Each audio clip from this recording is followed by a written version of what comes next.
Pemirsa, hidup dengan dibayang-bayangi utang tentunya tidak menyenangkan. Apa yang bisa kita lakukan jika utang kita tidak juga beres? Bersama saya Chandra Dewi, Anda menyaksikan Cerdas 5 Menit.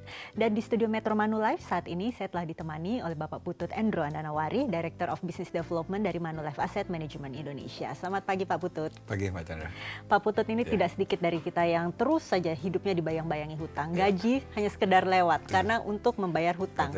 Bagaimana Pak Putut kiranya melihat kondisi seperti ini? Ya, itu saya pikir gejala yang wajar ada di masyarakat gitu ya. Banyak sekali masyarakat kita yang terbelit hutang. Karena kalau saya lihat lagi kembali itu dari apa, salah satunya itu tadi mungkin lemah iman terhadap misalnya gangguan-gangguan misalnya gaya hidup. Jadi kadang-kadang gaya hidup itu membuat kita masyarakat suka lupa, kadang besar pasak daripada yang besar pengeluaran daripada income. Nah, ini yang mungkin harus dicermati oleh masyarakat. Bagaimana caranya supaya terhindar dari itu tadi. Harus balik lagi ke inti masalahnya, bahwa kalau membeli sesuatu tuh harus yang butuh, bukan yang ingin. Nah, ini yang kadang-kadang mispersepsi yang ada di masyarakat.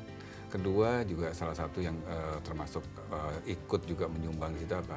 Tidaknya atau lemahnya budaya masyarakat kita untuk mencatat pengeluaran maupun penerimaannya, di mana rasanya kalau bisa mencicil kan sedikit dibandingin pendapatan bulanan, jadi rasanya oh masih bisa dapat barangnya tapi bisa nyicil nanti di kemudian hari, tapi nggak disadari bahwa dengan menyicil itu sebetulnya apa, ada beban biaya yang harus dibayar oleh orang tersebut. Nah, ini yang kadang-kadang kita atau masyarakat itu tidak menilai bahwa sebetulnya beli tunai sekarang jauh lebih murah dibandingkan dengan mencicil. Nah, ini yang mungkin harus diluruskan lagi supaya tidak terhindar dari itu tadi, uang dapat dipakai untuk bayar utangnya tadi, kan kesian nggak bisa ngapa-ngapain seperti Tapi itu. jika memang sudah terjerat utang, kemudian apa yang sebaiknya dilakukan kalau begitu Pak?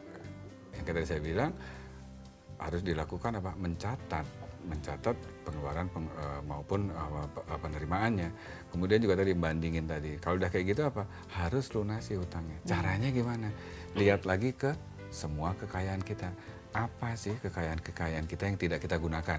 Itu bisa katakanlah kalau sekarang kan model bisa diuangkan lagi, karena dia dijual. Tujuannya apa? Melunasi hutang tersebut yang pertama. Kalau kita bisa punya aset yang tidak berguna, bisa kita bayar.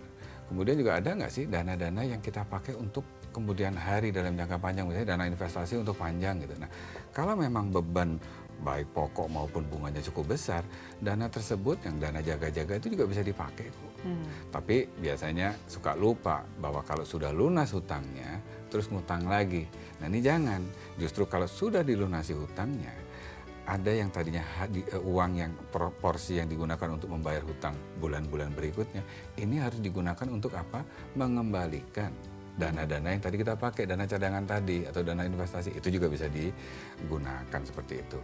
Atau paling enggak ya kita lihat lagi, ada nggak sih pinjaman yang istilahnya mempunyai jangka waktu maupun bunga yang lebih rendah daripada bunga yang ada saat ini, karena dengan begitu kita bisa mengurangi biaya pengeluaran bunga tadi, seperti itu. Oke, kita jadi bisa menutup utang dengan utang lain yang barangkali bunganya lebih rendah begitu ya Pak Putut ya, dan juga menggunakan investasi yang belum terpakai. Betul, itu juga bisa ya Pak ya? Tapi ya itu tadi syaratnya harus disiplin. Oke, sekedar barangkali sedikit saja tips bagi pemirsa di rumah ini Pak Putut supaya utang tidak menjerat mereka. Seperti apa?